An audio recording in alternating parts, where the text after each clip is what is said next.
दोस्तों, अगर आप मेरे चैनल पर आए हैं तो कृपया चैनल को सब्सक्राइब करने के साथ साथ बेल आइकन पर क्लिक करके ऑल पर क्लिक कर देना जी। हेलो दोस्तों, हमारे चैनल में आप सभी का स्वागत है। आज हम गीता अध्याय 7 ज्ञान विज्ञान योग के बारे में सुनेंगे। तो आइए दोस्तों सुनते हैं।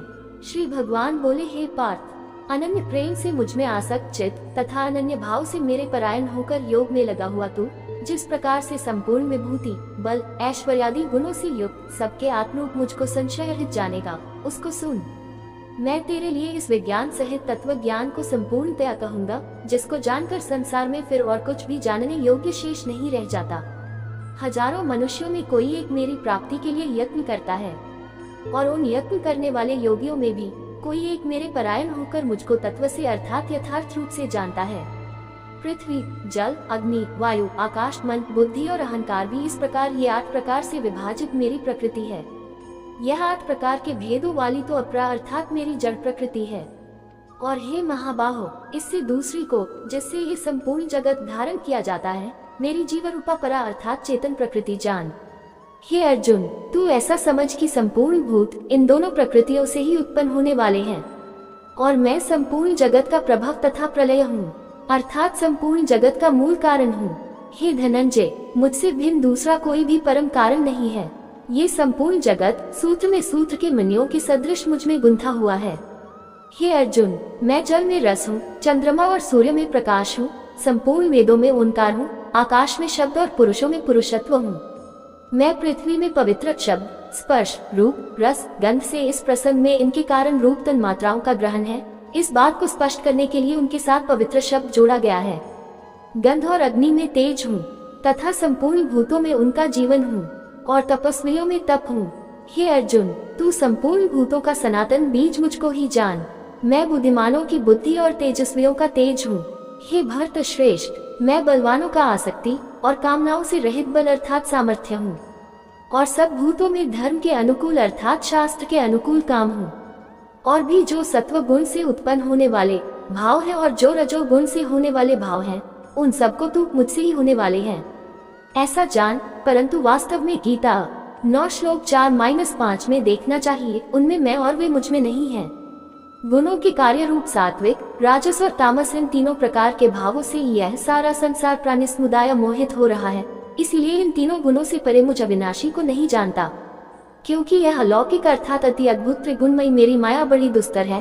परंतु जो पुरुष केवल मुझको ही निरंतर भजते हैं, वे इस माया को उल्लंघन कर जाते हैं, अर्थात संसार से तर जाते हैं। माया द्वारा जिनका ज्ञान हरा जा चुका है, ऐसे आसुर स्वभाव को धारण किए हुए मनुष्यों में नीच दूषित कर्म करने वाले मूल लोग मुझको नहीं भजते। हे भरतवंशियों में श्रेष्ठ अर्जुन, उत्तम कर्म करने वाले अर्थार्थिक सांसारिक पदार्थों के लिए भजने वाला, आर्थ संकट निवारण के लिए भजने वाला, जिज्ञासु मेरे को यथार्थ रूप से जानने की इच्छा से भजने वाला, और ज्ञानी, ऐसे 4 प्रकार के भक्तजन मुझको भजते हैं।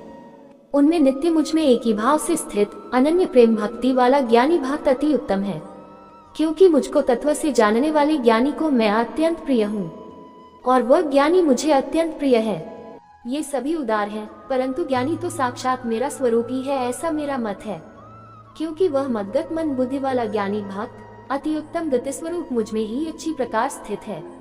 बहुत जन्मों के अंत के जन्म में तत्व ज्ञान को प्राप्त पुरुष, सब कुछ वासुदेव ही है, इस प्रकार मुझको भजता है, वह महात्मा अत्यंत दुर्लभ है। उन भोगों की कामना द्वारा जिनका ज्ञान हरा जा चुका है, वे लोग अपने स्वभाव से प्रेरित होकर उस नियम को धारण करके अन्य देवताओं को भजते हैं, अर्थात पूजते हैं। जो सकौम भक्त जिस देवता के स्वरूप को श्रद्धा से पूजना चाहता है, उस भक्त की श्रद्धा को मैं उसी देवता के प्रति स्थिर करता हूँ। वह पुरुष उस श्रद्धा से युक्त होकर उस देवता का पूजन करता है, और उस देवता से मेरे द्वारा ही विधान किए हुए उन इच्छित भोगों को निसंदेह प्राप्त करता है। परंतु उन अल्प बुद्धि वालों का वह फल नाशवान है, तथा वे देवताओं को पूजने वाले देवताओं को प्राप्त होते हैं, और मेरे भक्त चाहे जैसे ही भजे, अंत में वे मुझको ही प्राप्त होते हैं। बुद्धिहीन पुरुष मेरे अनुत्तम अविनाशी परम भाव को न जानते हुए मन इंद्रियों से परिमुक्त सच्चिदानंद घन परमात्मा को मनुष्य की भांति जन्मकर व्यक्ति भाव को प्राप्त हुआ मानते हैं। अपनी योगमाया से छिपा हुआ मैं सबके प्रत्यक्ष नहीं होता, इसलिए यह ज्ञानी जन समुदाय मुझ जन्मरहित अविनाशी परमेश्वर को नहीं जानता, अर्थात मुझको जन्मने मरने वाला समझता है। हे अर्जुन, पूर्व में व्यतीत हुए और वर्तमान में स्थित तथा आगे होने वाले सब भूतों को मैं जानता हूँ, परंतु मुझको कोई भी श्रद्धा भक्ति रहित पुरुष नहीं जानता। हे भरतवंशी अर्जुन, संसार में इच्छा और द्वेष से उत्पन्न सुख दुखादि द्वंद्व रूप मोह से संपूर्ण प्राणी अत्यंत अज्ञता को प्राप्त हो रहे हैं, परंतु निष्काम भाव से श्रेष्ठ कर्मों का आचरण करने वाले जिन पुरुषों का पाप नष्ट हो गया है, वे राग द्वेष जनित द्वंद्व रूप मोह से मुक्त दृढ़ निश्चयी भक्त मुझको सब प्रकार से भजते हैं। जो मेरे शरण होकर जरा और मरण से छूटने के लिए यत्न करते हैं, वे पुरुष उस ब्रह्म को, संपूर्ण अध्यात्म को, संपूर्ण कर्म को जानते हैं। जो पुरुष अधिभूत और अधिदैव सहित तथा अधिज्ञ सहित सबका आत्मरूप मुझे अंतकाल में भी जानते हैं, वे योग चित्त वाले पुरुष मुझे जानते हैं अर्थात प्राप्त हो जाते हैं। उम्मीद करते हैं दोस्तों, आपको ये गीता ज्ञान अध्याय 2 सुनने में अच्छा लगा होगा। इसी के साथ विदा लेते हैं दोस्तों। जय श्री कृष्ण जी।